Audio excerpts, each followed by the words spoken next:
All right. Thank you for joining me for another Scary Stories by Doom. We are live on Twitch right now. Today, we are going to be reading The Eyes of the Dragon by Stephen King.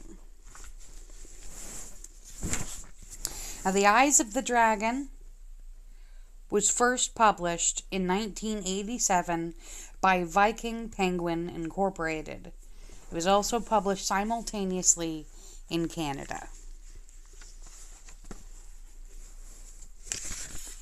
We're starting on chapter 13 today.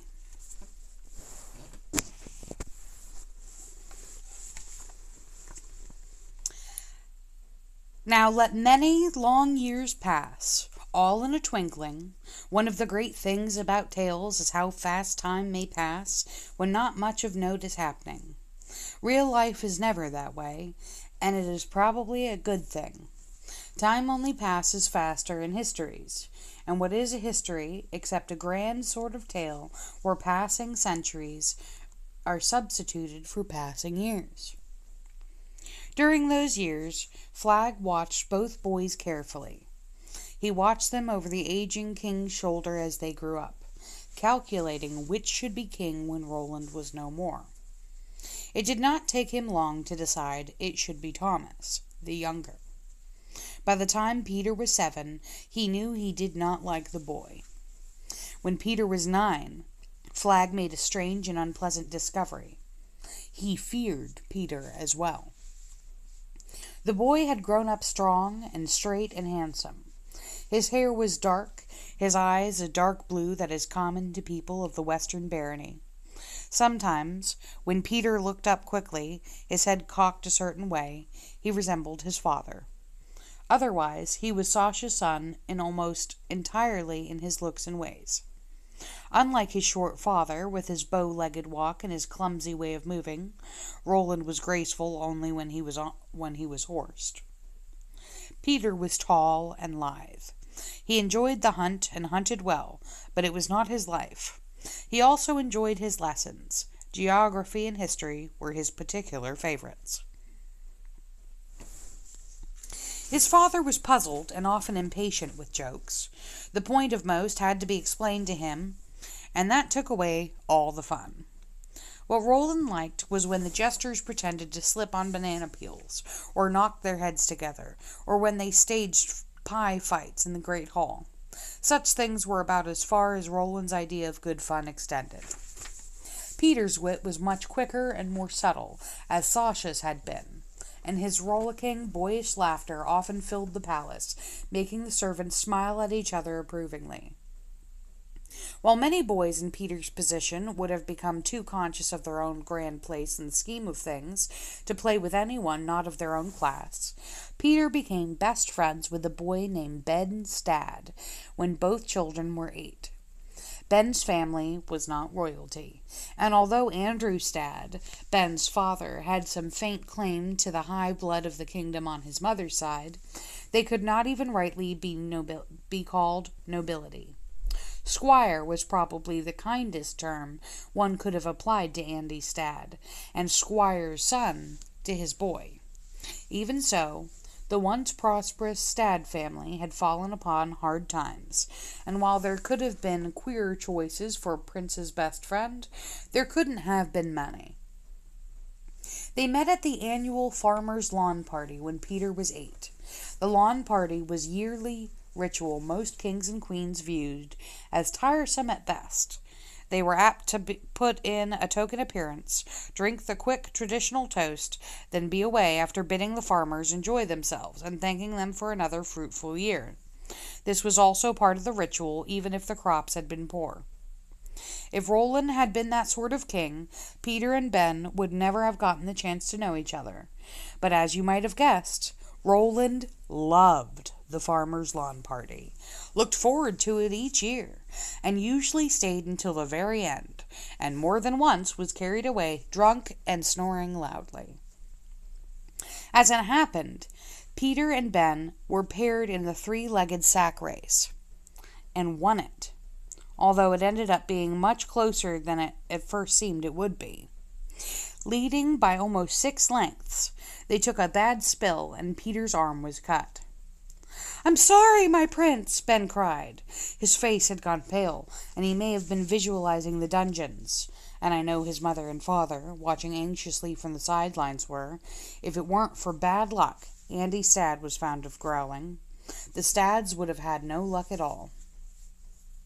More likely he was just sorry for the hurt he fancied he had caused, or was amazed to see that the blood of the future king was as red as his own. "Don't be a fool," Peter said impatiently. "It was my fault, not yours. I was clumsy. Hurry and get up. They're catching us." The two boys, made into a single clumsy 3-legged beast by the sack into which Peter's right leg and Ben's left one had been tightly tied, managed to get up and lurch on. Both had been badly winded by the fall, however, and their long lead had been cut to almost nothing.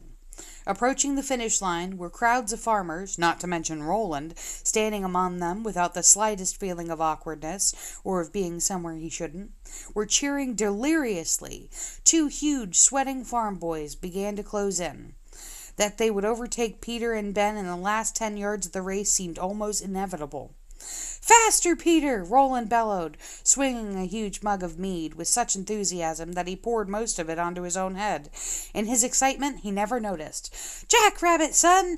Be a jackrabbit! Those clodbusters are almost up your butt and over your back!"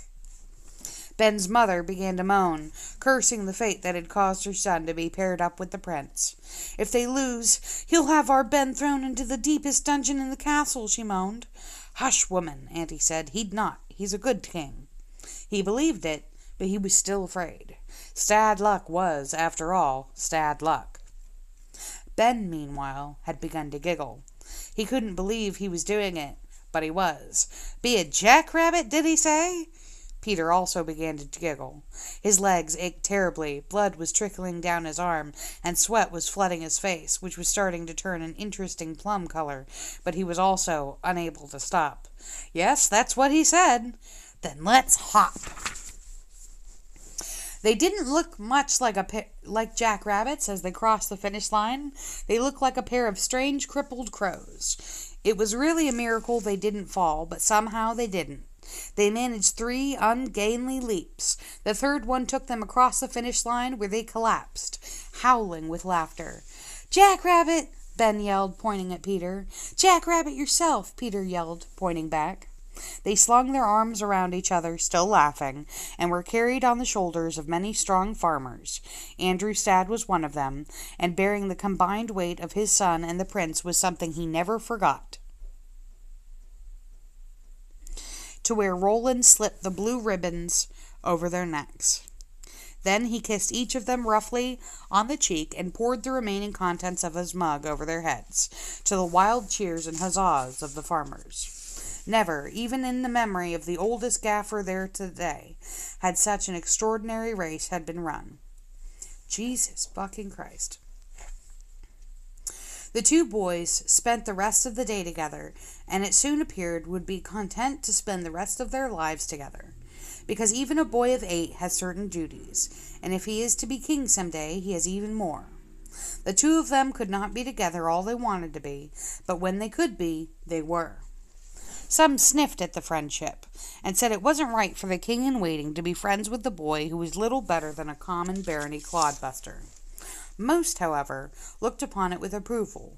It was said more than once over deep cups in the mead-houses of Delane that Peter had gotten the best of both worlds, his mother's brains and his father's love of the common folk. There was apparently no meanness in Peter. He never went through a period where he pulled the wings off of flies or singed dogs' tails to see them run. In fact, he intervened in the matter of a horse which was to be destroyed by Yosef, the king's head groom, and it was when this tale made its way to Flag that the magician began to fear the king's oldest son, and to think perhaps he did not have as long to put the boy out of the way as he had once thought. For in the affair of the horse with the broken leg, Peter had displayed courage and a depth of resolve which Flag did not like at all. Chapter 14. Peter was passing through the stable yard when he saw a horse tethered to the hitching rail just outside the main barn. The horse was holding one of its rear legs off the ground. As Peter watched, Yosef spat on his hands and picked up a heavy maul. What he meant to do was obvious. Peter was both frightened and appalled. He rushed over. "Who told you to kill this horse?" he asked. Yosef, hardly a robust 60, was a palace fixture. He was not apt to brook the interference of a snot-nosed brat easily, prince or no. He fixed Peter with a thunderous, heavy look that was meant to wilt the boy. Peter, then just 9, reddened but did not wilt.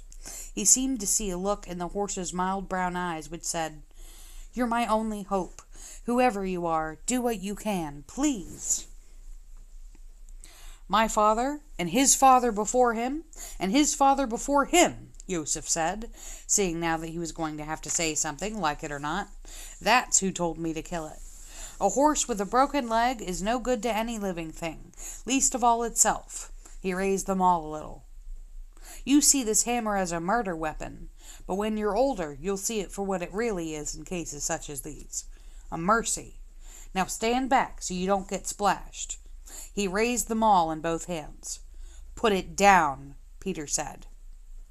Yosef was thunderstruck. He had never been interfered with in such a way. "Here, here, what are you a-saying?" "You heard me. I said put the hammer down." As he said these words, Peter's voice deepened. Yosef suddenly realized, really realized, that it was the future king standing here in this dusty stable yard commanding him. If Peter had actually said as much, if he had stood there in the dust squeaking, "Put that down, put it down, I said, I'm going to be king someday. King, do you hear? So you put that down." Yosef would have laughed contemptuously, spat, and ended the broken-legged horse's life with one hard swing of his deeply muscled arms. But Peter did not have to say any such thing. The command was clear in his voice and his eyes.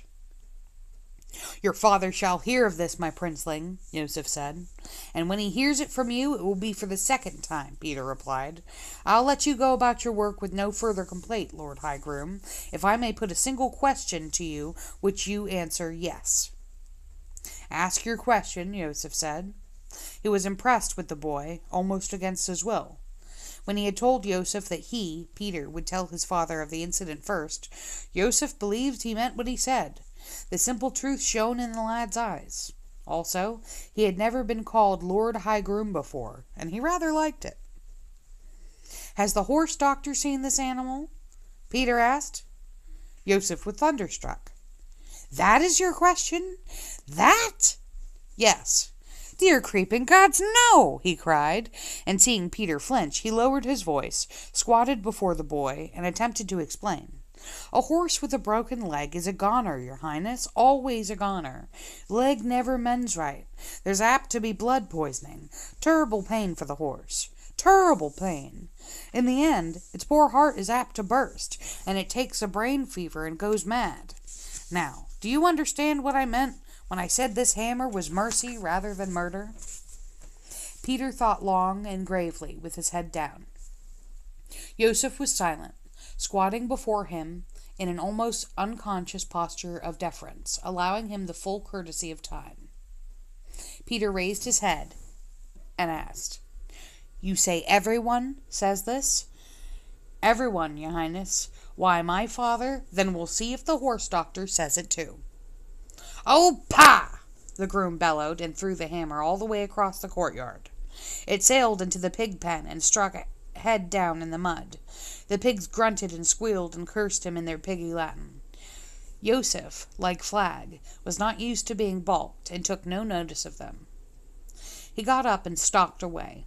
Peter watched him, troubled, sure that he must be in the wrong, and knowing he was apt to face a severe whipping for this little piece of work. Then halfway across the yard, the head groom turned, and a reluctant, grim little smile lit across his face, like a single sun ray on a gray morning. "Go get your horse, doctor," he said. "Get him yourself, son. You'll find him in his animal surgery at the far end of the 3rd Eastern Alley, I reckon. I'll give you 20 minutes. If you're not back with him by then, I'm putting my maul into yon horse's brains, prince or no prince." "Yes, Lord Head Groom," Peter yelled. "Thank you." He raced away. When he returned with the young horse doctor, puffing and out of breath, Peter was sure the horse must be dead. The son told him 3 times 20 minutes had passed, but Joseph, curious, had waited. Horse doctoring and veterinary medicine were then very new things in Delane, and this young man was only the 3rd or 4th who had practiced the trade, so Joseph's look of sour distrust was far from surprising. Nor had the horse doctor been happy to be dragged away from his surgery by the sweating, wide-eyed prince, but he became less irritated now that he had a patient. He knelt before the horse and felt the broken leg gently with his hands, humming through his nose as he did so. The horse shifted once as something he did pained her. "Be steady, nag," the horse doctor said calmly. "Be oh so steady." The horse quieted. Peter watched all of this in an agony of suspense. Joseph watched with his maul leaning nearby and his arms folded across his chest. His opinion of the horse doctor had gone up a little. The fellow was young, but his hands moved with gentle knowledge. At last the horse doctor nodded and stood up, dusting stable-yard grime from his hands. "Well?" Peter asked anxiously. "Kill her," the horse doctor said briskly to Joseph, ignoring Peter altogether. Joseph picked up his maul at once, for he had expected no other conclusion to the affair, but he found no satisfaction in being proved correct. The stricken look on the young boy's face went straight to his heart. "Wait!" Peter cried, and although his small face was full of distress, that deepness was in his voice again, making him sound much, much older than his years. The horse doctor looked at him, startled. "You mean she'll die of blood poisoning?" Peter asked. "What?" the horse doctor asked, eyeing Peter with new care. "She'll die of blood poisoning if she's allowed to live, or her heart will burst, or she'll run mad?" The horse doctor was clearly puzzled. "What are you talking about? Blood poisoning? There's no blood poisoning here. The break is healing quite cleanly, in fact." He looked at Joseph with some disdain. "I have heard such stories as these before. There's no truth in them." "If you think not, you have much to learn, my young friend," Joseph said. Peter ignored this. It was now his turn to be bewildered. He asked the young horse doctor, "Why do you tell the head groom to kill a horse which may heal?" "Your Highness," the horse doctor said briskly, "this horse would need to be poulticed every day and every night for a month or more to keep any infection from settling in. The effort might be made, but to what end? The horse would always limp. A horse that limps can't work. A horse that limps can't run for idlers to bet on. A horse that limps can only eat and never earn its provender. Therefore, it should be killed." He smiled, satisfied. He had proved his case. Then, as Joseph started forward with his hammer again, Peter said, "I'll put on the poultices. If a day should come when I can't, then Ben Stad will. And she'll be good, because she'll be my horse, and I'll ride her even if she limps so badly she makes me seasick." Joseph burst out laughing and clapped the boy on his back so hard his teeth rattled. "Your heart is kind as well as brave, my boy, but lads promise quick and regret at leisure. You'd not be true to it, I reckon." Peter looked at him calmly. "I mean what I say." Joseph stopped laughing all at once. He looked at Peter closely and saw that the boy did indeed mean it, or at least thought he did. There was no doubt in his face. "Well, I can't tarry here all day," the horse doctor said, opting his former brisk and self-important manner. "I've given you my diagnosis. My bill will be presented to the Treasury in due course. Perhaps you'll pay it out of your allowance, Highness. In any case, what you decide to do is not my business. Good day."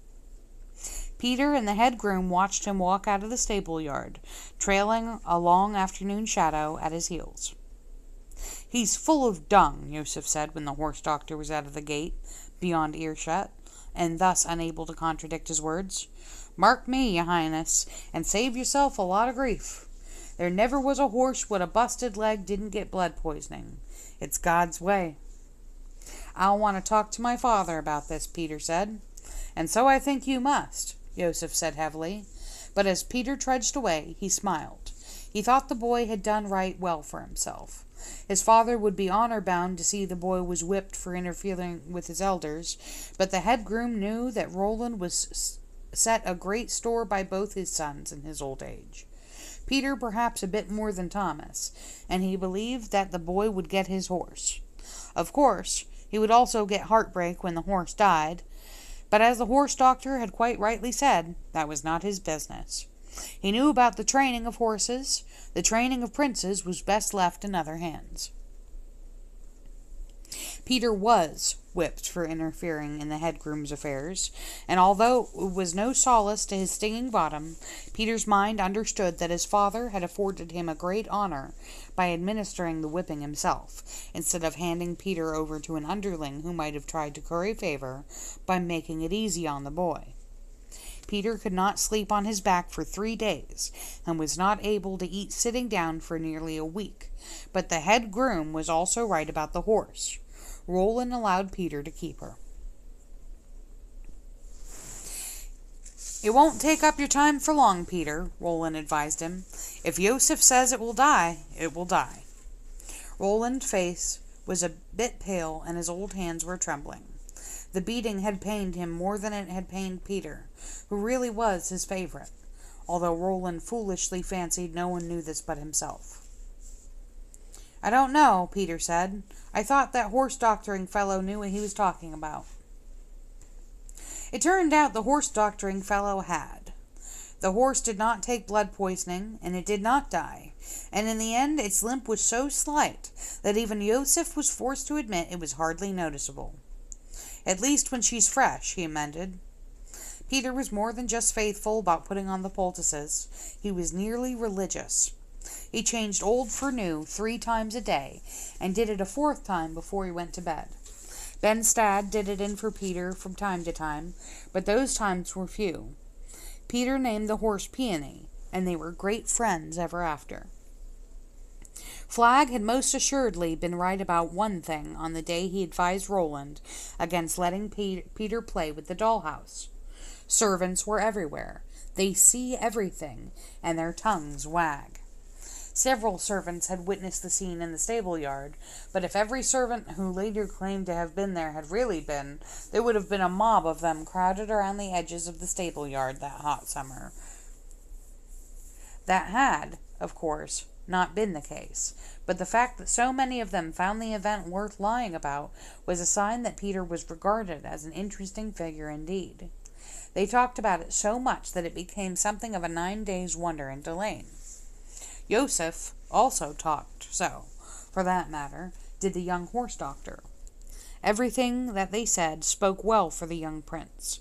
Joseph's word in particular carried much weight, because he was greatly respected. He began to call Peter the young king, something he had never done before.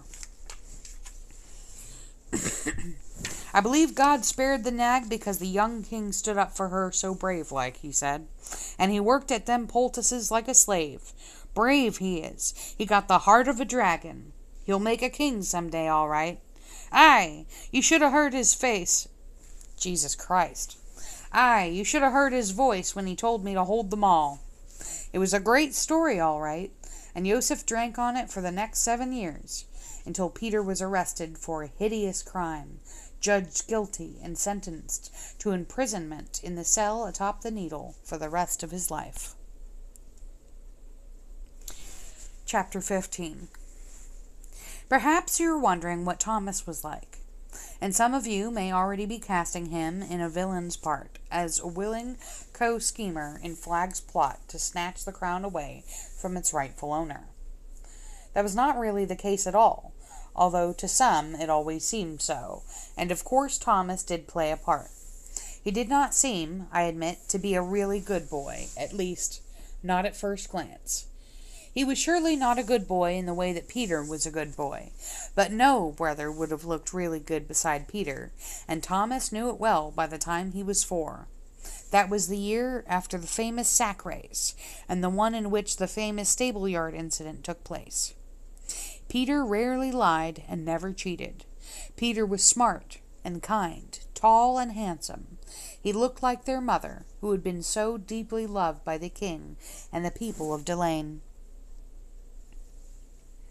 How could Thomas compare with goodness like that? A simple question with a simple answer. He couldn't. Unlike Peter, Thomas was the spitting image of his father.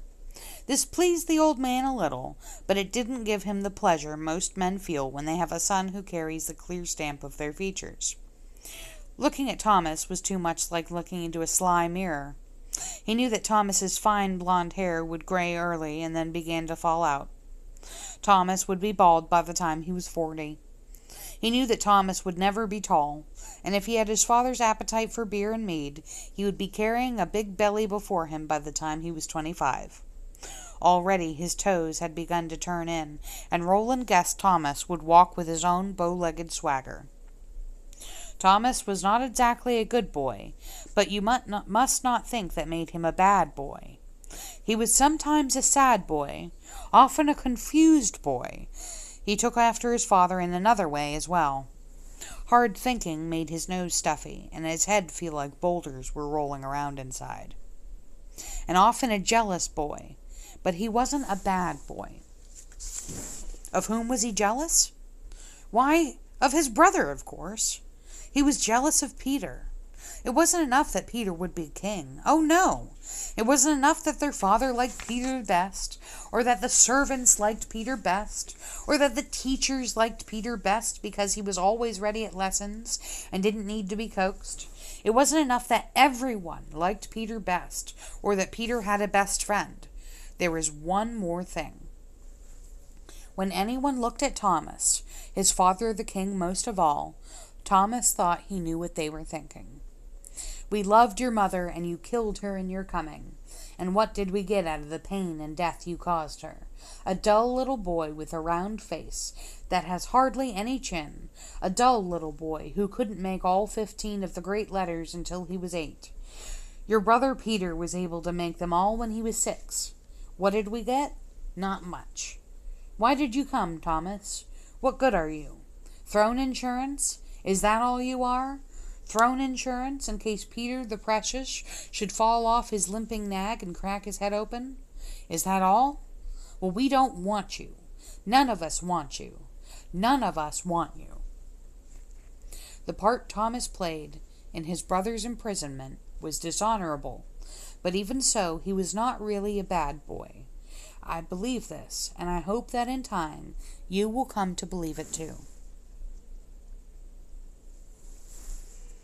Chapter 16.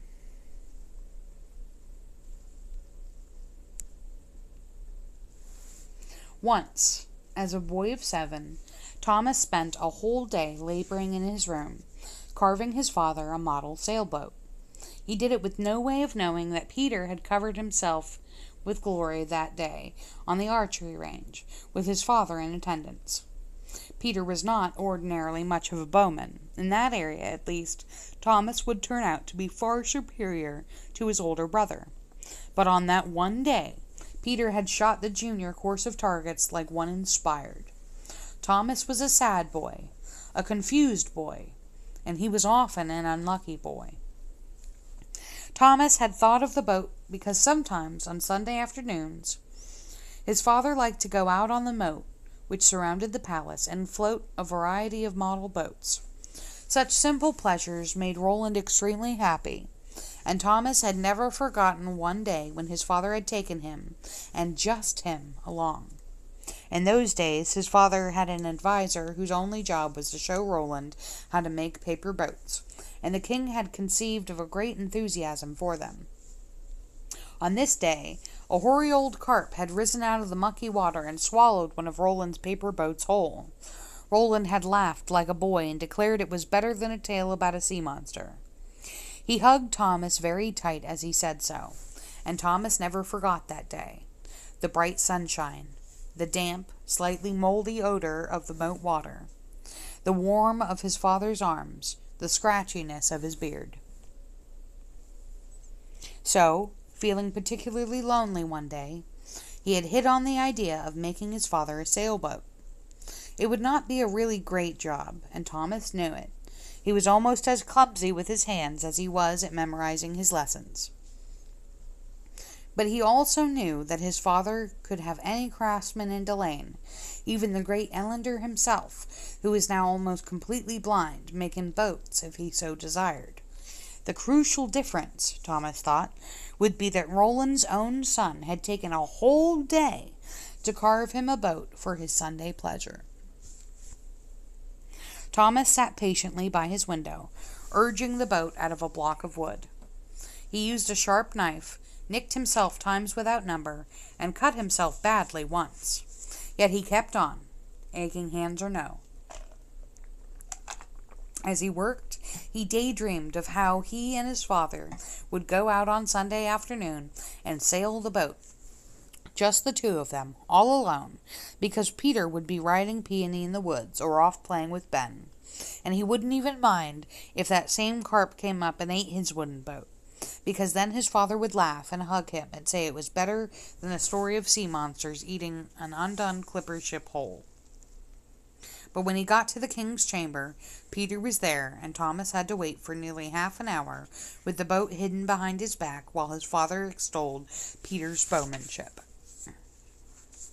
Thomas could see that Peter was uncomfortable under the unceasing barrage of praise. He could also see that Peter knew Thomas wanted to talk to their father, and that Peter kept trying to tell their father so. It didn't matter. None of it mattered. Thomas hated him anyway. At last, Peter was allowed to escape. Thomas approached his father, who looked at him kindly enough now that Peter was gone. "I made you something, Dad," he said, suddenly shy. He held the boat behind his back, with hands that were suddenly wet and clammy with sweat. "Did you now, Tommy?" Roland said. "Why, that was kind, wasn't it?" "Very kind, sire," said Flagg, who happened to be idling nearby. He spoke casually, but watched Thomas with bright interest. "What is it, lad? Show me." "I remembered how much you liked to have a boat or two out on the moat Sunday afternoons, Dad, and," he wanted desperately to say, "and I wanted you to take me out with you again sometime, so I made this." But he found he could not utter such a thing. "And so I made you a boat. I spent a whole day, cut myself, and, sitting in the window seat, carving the boat, Thomas had made up a long, eloquent speech which he would utter before bringing the boat out from behind his back and presenting it with a flourish to his father. But now he could hardly remember a word of it, and what he could remember didn't seem to make any sense. Horribly tongue-tied, he took the sailboat with an awkward flapping sail out from behind his back and gave it to Roland. The king turned it over in his big, short-fingered hands. Thomas stood and watched him, totally unaware that he had forgotten to breathe. At last Roland looked up. Very nice, Tommy. Canoe, isn't it?" "Sailboat." "Don't you see the sail?" he wanted to cry. "It took me an hour alone just to tie the knots, and it isn't my fault one of them came loose so it flaps." The king fingered the striped sail which Thomas had cut from a pillowcase. "So it is. Of course it is. At first I thought it was canoe, and this was some Orenian girl's washing." He tipped a wink at Flagg, who smiled vaguely at the air and said nothing. Thomas suddenly felt he might vomit quite soon. Roland looked at his son more seriously, and beckoned for him to come close. Timidly, hoping for the best, Thomas did so. "It's a good boat, Tommy. Sturdy, like yourself. A bit clumsy, like yourself, but good, like yourself. And if you want to give me a really fine present, work hard in your own bowmanship classes so you can take a first-class medal as Pete did so today." Thomas had taken a first in the lower circle bowmanship courses the year before, but his father seemed to have forgotten this in his joy over Peter's accomplishment. Thomas did not remind him. He merely stood there, looking at the boat in his father's big hands. His cheeks and forehead had flushed to the color of old brick. When it was last down to just 2 boys, Peter and the Lord Townsend's son, the instructor decreed they should draw back another 40 coner. Towson's boy looked downcast, but Peter just walked to the mark and knocked an arrow. I saw the look in his eyes, and I said to myself, "He's won! By all the gods that are, he hasn't even fired an arrow yet, and he's won." And so he had. I tell you, Tommy, you should have been there. You should have. The king prattled on, putting aside the boat Thomas had labored a whole day to make, with barely a second look. Thomas stood and listened, smiling mechanically, that dull, brick-like flush never leaving his face. His father would never bother to take the sailboat he had carved to the moat. Why should he? The sailboat was as pukey as Thomas felt. Peter could probably carve a better one blindfolded in half the time. It would look better to their father, at least. A miserable eternity later, Thomas was allowed to escape. "I believe the boy worked very hard on that boat," Flagg remarked carelessly. "Yes, I suppose he did," Roland said. "Wretched-looking thing, isn't it? Looks a little like a dog turd with a handkerchief sticking out of it. And like something I would have made when I was his age," he added in his own mind. Thomas could not hear thoughts, but a hellish trick of acoustics brought Roland's words to him just as he left the great hall. Suddenly, the horrible green pressure in his stomach was 1,000 times worse. He ran to his bedroom and was sick in a basin. The next day, while idling behind the outer kitchens, Thomas spied a half-crippled old dog foraging for garbage. He seized a rock and threw it. The stone flew to the mark. The dog yipped and fell down, badly hurt. Thomas knew his brother, although 5 years older, could not have made such a shot at half the distance, but that was a cold satisfaction, because he also knew that Pete would never have thrown a rock at a poor, hungry dog in the first place, especially one as old and decrepit as this one obviously was.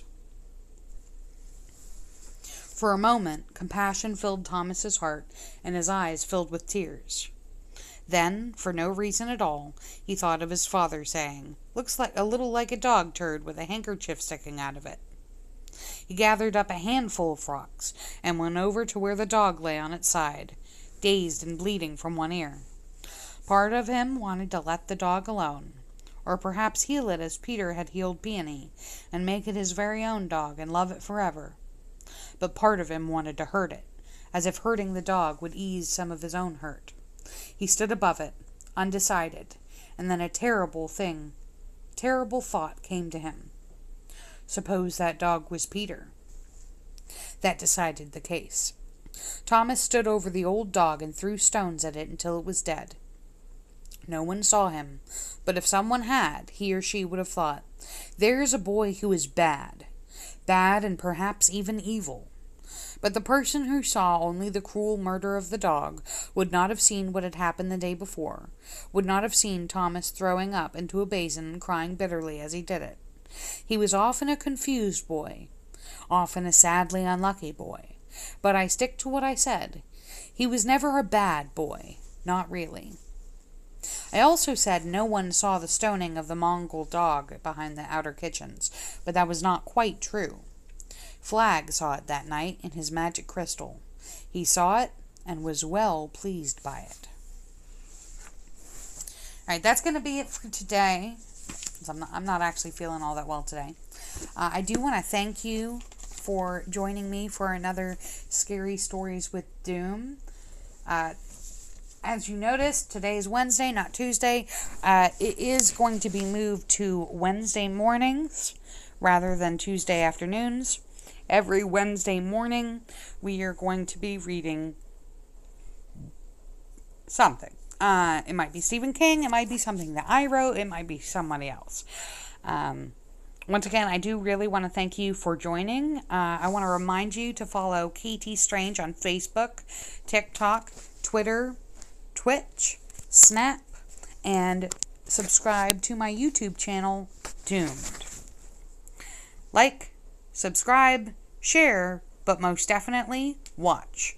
And remember, we're all doomed.